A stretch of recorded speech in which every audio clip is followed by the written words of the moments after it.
பிதா குமாரன் பரிசுத்தாவியின் பேராலே ஆமென். கிறிஸ்துவுக்குள் மிகவும் பிரியமானவர்களே, யோவேல் தீர்க்கதரிசன புத்தகம் அதிகாரம் 2வது அதிகாரத்திலே 13வது வசனத்தின் முதல் பகுதி.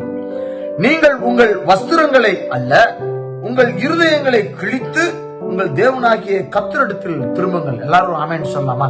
ஆமென். நாம் கிறிஸ்துவுக்குள் மிகவும் பிரியமானவர்களே, உங்களுடைய வஸ்திரங்களை அல்ல, நானும் விரதம் இருக்கிறேன் என்று சொல்லி ஒரு சடங்காச்சாரமாக அல்ல, மாறாக உங்களுடைய இருதயங்களை கிழிக்க நீங்கள் அழைக்கப்படுகிறீர்கள்.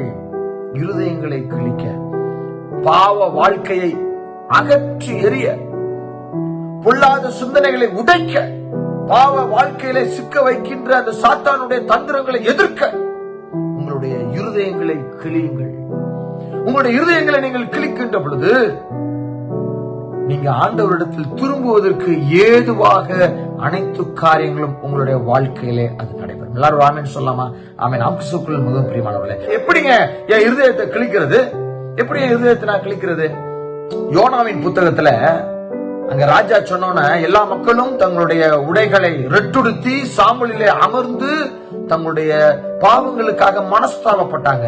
நீங்களும் மனஸ்தாபப்படுகின்ற பொழுது உங்களுடைய இருதயமானது அது கிழிக்கப்படும். ஆண்டவருக்கு முன்பாக நீங்க மனஸ்தாபப்பட ஆயத்தமா இருக்கிறீங்களா?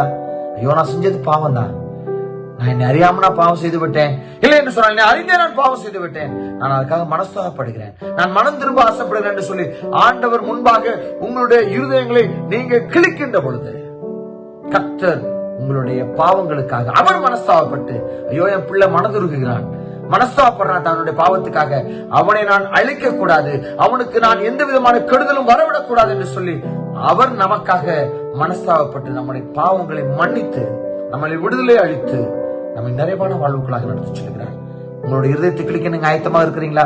வஸ்திரங்களே அல்ல, இருதயத்தை கிழிப்போம். ஆண்டவருக்கு பிரியமான பிள்ளையாக வாழ்வோம். கர்த்தர் தாமே நம்மோடு கூட இருந்து நம்முடைய உபவாச நாட்களிலே எந்த விதமான பாவங்கள் மேற்கொள்ள விடாதபடி தேவன் நம்மை தற்காத்து ஆசீர்வாதமான வாழ்க்கைக்குள்ளாக நம்மை வழிநடத்தி செல்வாராக.